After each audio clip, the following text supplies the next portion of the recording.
Hey there, button mashers! Zach here with Press Start, and welcome to Pause Break Indie Special.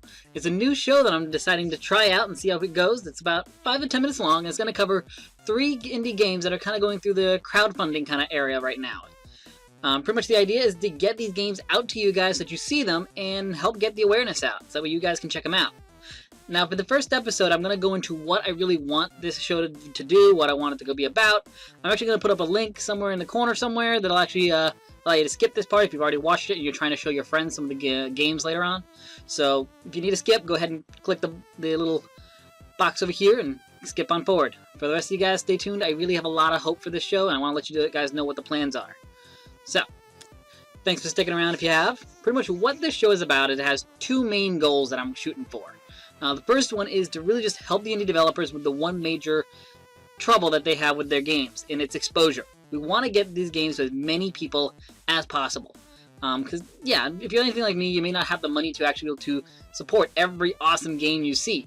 But the idea is, of course, is the more people that look at it, the better the chance you'll have of somebody actually saying, yes, I'll give you a couple bucks, yes, I'll give you a lot of money, or whatnot.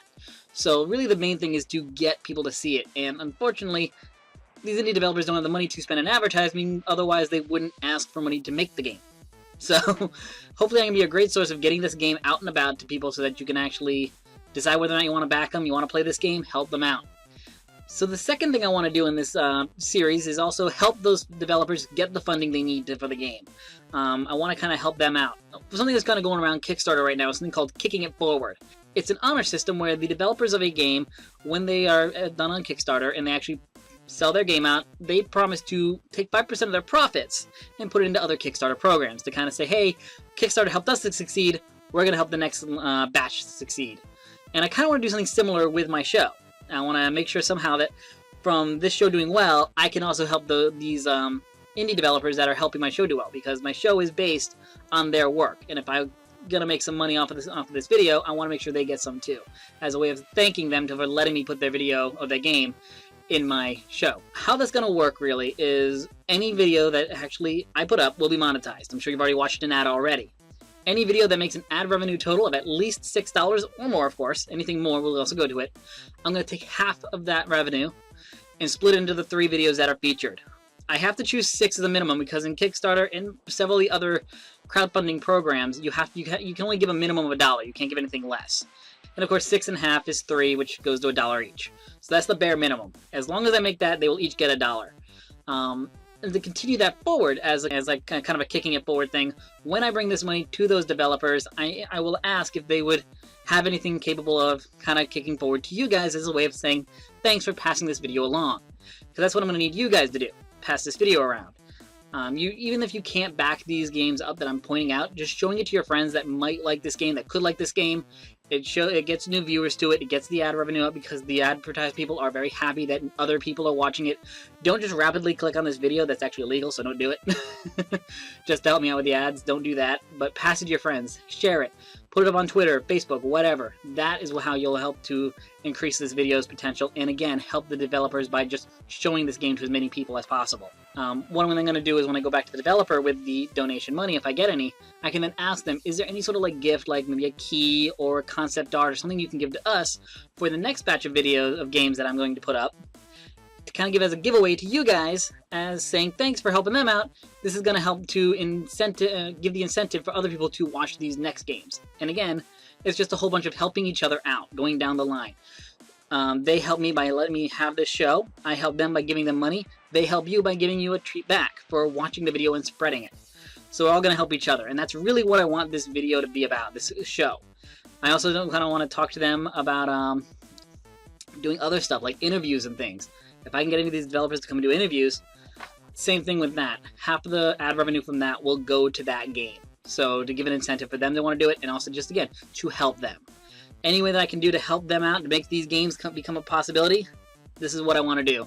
I don't want to just make the money off of my channel. I want to help and make sure that it goes to the others as well, to help to make this channel what it is. So that's the Indie Spotlight Show. That's really what the base core is, and what we're trying to do with this thing. So hopefully you guys will help me out with it. Pass this thing around. Make sure you like and favorite it so that way you can share it with your friends easily. Hit that subscribe button so you don't miss any of the episodes and you don't miss any of these games. And just stay tuned. That's all I can ask. So let's get right into it. So pretty much I'm going to get right into it. Now for you guys that actually skipped the video, hi, welcome back. And just to make it easy again, what I'm going to do is actually tell you the 3 games that are available, and if you're trying to show your friend an individual game, there's going to be a link again to that game specifically that you can jump to that part of the video and watch that game's spiel. The 3 games we got today is Astral Terra, Mansion Lord, and Catacomb Kids. So those are the 3 games. You just click on that box to go and pop over to that video. Pretty much you don't really need to click the Astral Terra one because that's the one we're going to jump into right now. So the first game we got today is, it's Astral Terra by Tethys Interactive. The cool thing about this game is that it is a procedurally generated, so randomly generated world, fully editable sandbox RPG. So they drop you in the world, you can do whatever you want. It's an RPG, so there's levels and skills and stuff, it looks like. Equipment of like weapons and armor and things, and fully editable. They do use the term voxel, but again, when people hear voxel, they think blocks, because Minecraft kind of created the whole voxel system. And it's similar, but it's not the same concept. This is called smooth voxel. This is a system that allows you to destroy the landscape, but also build it almost kind of like you're painting the ground into the air. So you can actually draw the shapes that you want. It's not just a blocky hill, it's an actual nice, smooth, rounded hill that you're running up of. The mountains are nice and craggy and spiky. It looks a lot more realistic, and the videos really do show that it's a very beautiful landscape, that it looks realistic, that you're running along a world, not just a blocky stair tower kind of thing. So it looks really nice, and the tools look pretty simple, they look pretty easy to kind of get used to, and they do offer both the paintbrush and pre-designed pieces as well. They showed building a castle as like, they have you just having the block paintbrush to build a block wall, or you can grab some pre-designated or pre-rendered walls and the pre-rendered drawbridge to pop in as well. So you can kind of do a mix of both to really make that castle that you want.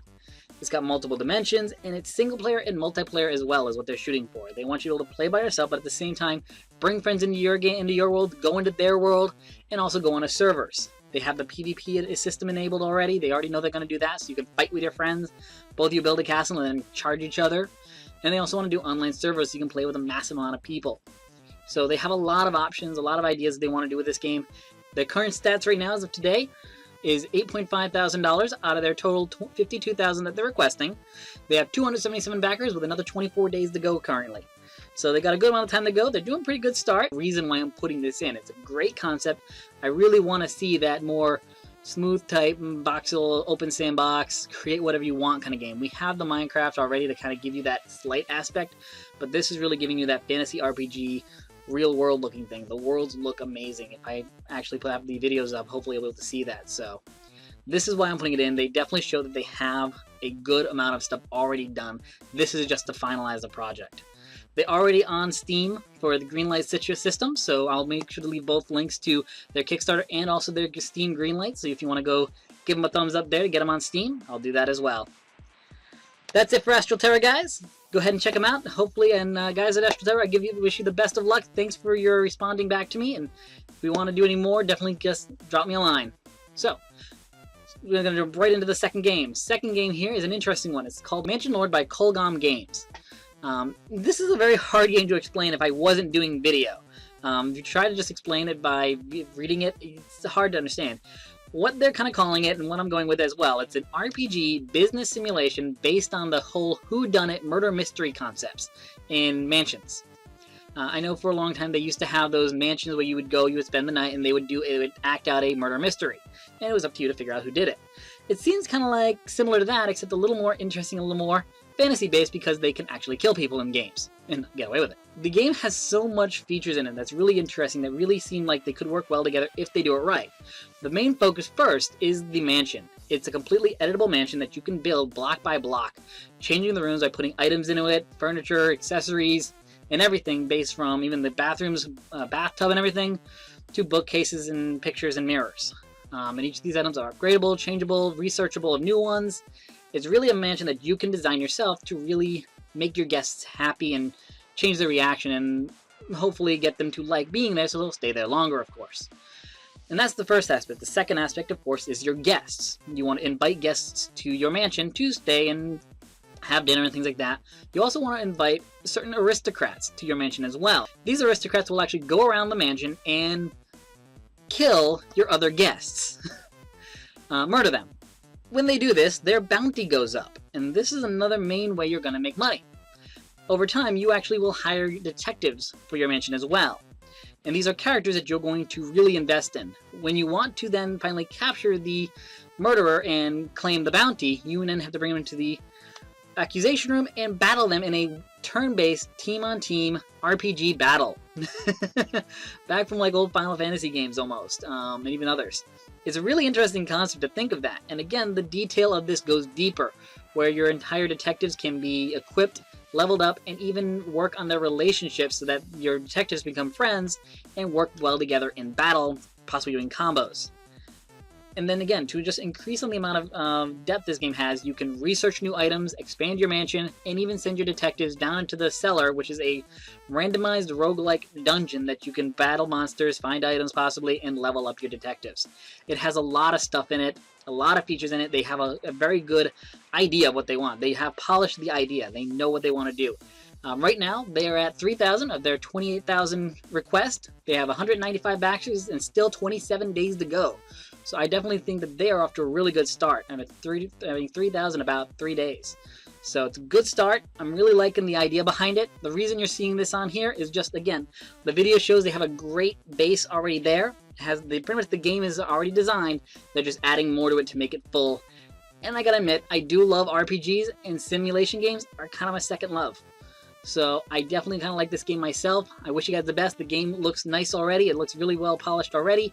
Can't wait to see more, and good luck.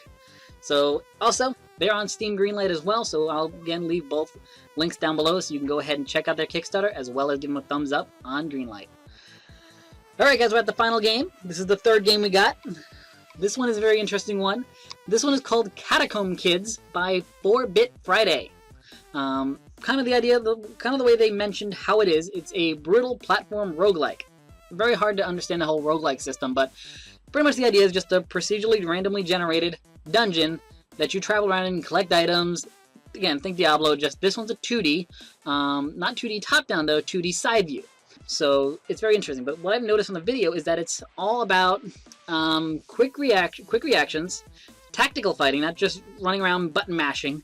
Not that you can't do that if you guys a tank, but the idea really is quick dodges, slash, run away, switch your weapons, using spells, avoiding traps. It looks like it honestly looks like a game you're going to die a lot at, get frustrated, but at the same time can't stop playing it because it is that addicting and that fun looking because you just keep getting better and better. We've definitely seen this kind of styling of gaming doing very well, and this one just looks like it's really nice. I'm liking the idea, I'm liking the concept. It looks already like it's got a good start to it, good build already. What their status is they're already 8.5 out of their 20,000 goal. So smaller goal than the other ones, and they're really close to it, and they still got another 21 days to go. They actually already have 389 backers. So they're doing really good off for the start. They're very close already. They got some great rewards as well. This one, unfortunately, is not on Steam Greenlight yet. Hopefully they will. If they do, I will add a link to the description and give an update to that. So if you guys do, drop me a line, let me know that you've done it. I'll probably keep an eye on it. But the reason for your seeing this one here again is it's just a fun game. It's definitely a good one. They're doing a great start on Kickstarter. The game, again, looks like it's going well. It looks impressive, and they got a lot to go with it, too. They have several different weapon types that change how you fight. It looks like a fun game. It has potential to be really good if they do their job. So again, check them out, go take a look at them, decide whether or not you like it, give them a backing if you do. So guys, that's the games for the day. Those are our 3 games. Again, the 3 ones were Astral Terra, Mansion Lord, and Catacomb Kids. Great games, really look awesome. They all have their potential. I'm really excited for them. Any of you guys want to drop me a line to say thanks or anything, or give any extra feedback you want to let me know to the fans here watching the show, let me know. I can add that to the comments down below. For you guys, leave your comments of what you think about the games. What are you liking about this? If you find an indie game you want to let me know about, go ahead and send me a tweet or email. That's my show, guys, today. Thank you for watching. Again, leave a like so that way this game gets spread around. Favorite it so you can easily share it with your friends, and that also helps with the spread. Subscribe so you start getting all this feedback and all this news for these indie games. If you really like indie games, I'm really hoping to do this. Again, let me know if you like this show. It's a work in progress, so bear with me on that. But otherwise, that's it. Thank you very much. Again, pass this around. If you pass it around, the developers could get some funding. Take it easy, guys. Till next time, keep pressing those buttons. I'm Zach Press Start. See ya.